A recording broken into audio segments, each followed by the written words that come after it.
Olá pessoal, sejam bem-vindos ao canal WP Zoology. Meu nome é Wesley Pedro e bora começar. Nesse vídeo vou falar sobre os seres vivos.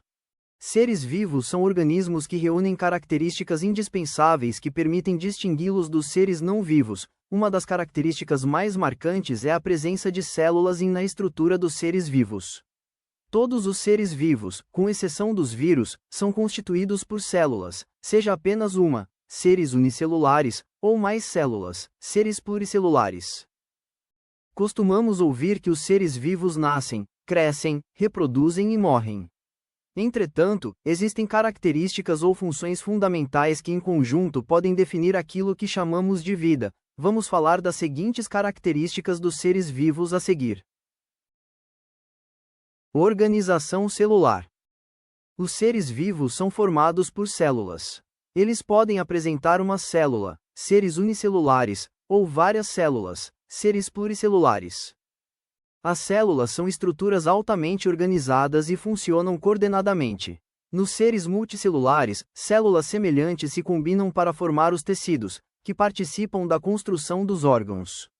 Uma organização mais elevada é a formação dos sistemas de órgãos. A maioria dos autores indicam que todos os seres vivos são formados por uma unidade funcional e estrutural, a célula.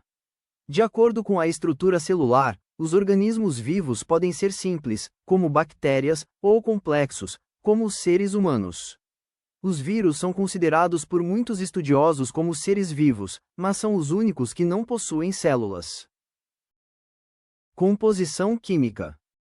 Os seres vivos são formados basicamente por uma junção de elementos químicos, chamados de bioelementos ou elementos biogênicos, que constituem a matéria viva. A tabela periódica agrupa os 118 elementos químicos conhecidos e destes, carbono, oxigênio, hidrogênio e nitrogênio são os bioelementos primários. Os bioelementos primários mais fósforo e enxofre constituem aproximadamente 98% da massa corporal de um ser vivo. Metabolismo. Todos os seres vivos apresentam metabolismo, que corresponde à junção de todas as reações químicas interligadas dentro de um organismo. O objetivo do metabolismo é controlar a energia e os recursos materiais para suprir as necessidades de um ser vivo. As diversas reações em uma célula fazem com que ela se mantenha viva, com capacidade de crescer e se dividir. O metabolismo pode ser classificado em dois grandes processos: anabolismo, que são reações de síntese ou construção, e catabolismo, que são reações de degradação ou quebra. Crescimento e desenvolvimento. Os seres vivos crescem ao longo da vida e aumentam de tamanho ou massa seca, sem levar em consideração a água do organismo.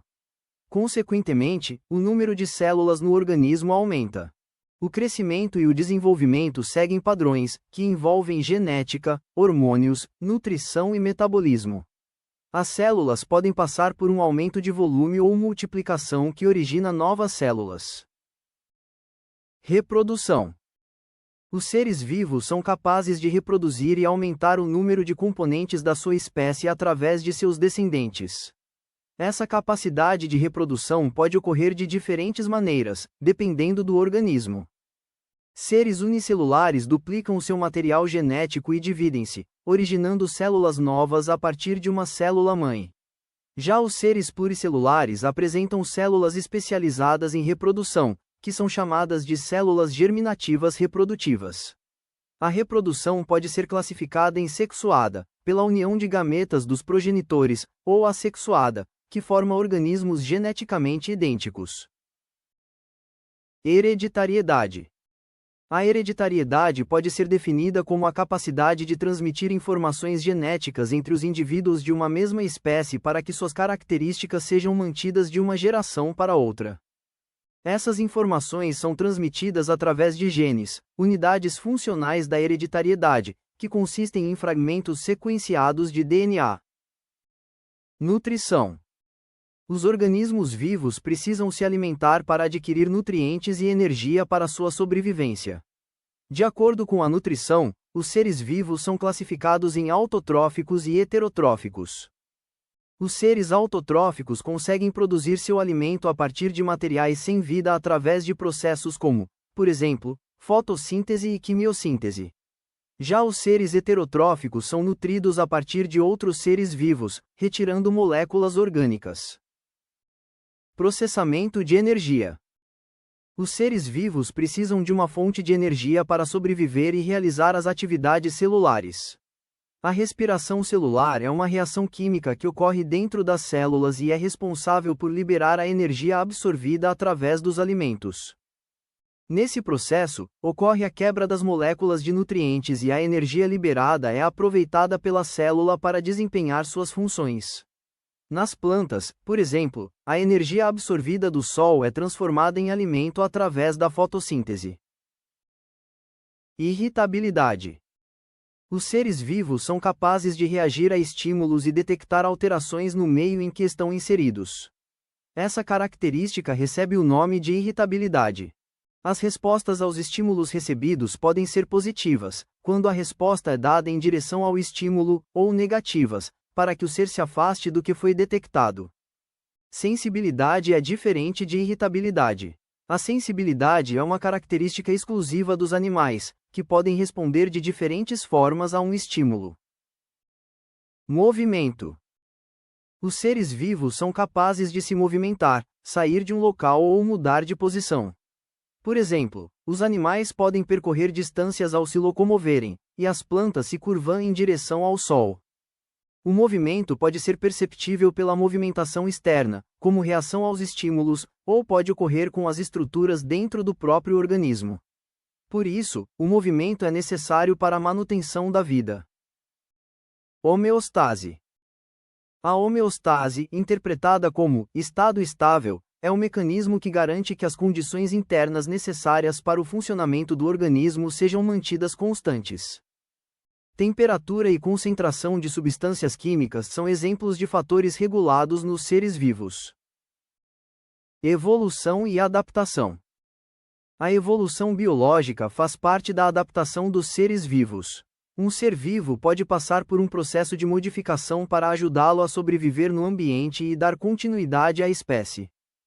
A evolução está relacionada com a diversidade dos seres vivos, em um processo de desenvolvimento a partir de um ancestral comum ou de seleção natural. A adaptação pode ser vista como uma estratégia de defesa para a manutenção da espécie, como é o caso da camuflagem. Diferenças de seres vivos e não vivos. Costumamos ouvir que os seres vivos são aqueles que nascem, crescem, se reproduzem e morrem. Entretanto, esses organismos apresentam outras características que, em conjunto, permitem a sua existência e vida. Os ecossistemas terrestres são formados por fatores bióticos, ou seja, as comunidades vivas, e fatores abióticos, que correspondem aos não-elementos não vivos. Nesse contexto, os seres vivos necessitam dos seres não vivos para sobreviver. Por exemplo, seres vivos, como uma árvore e uma flor, necessitam de seres não vivos, como água, solo e sol para existir. E os vírus?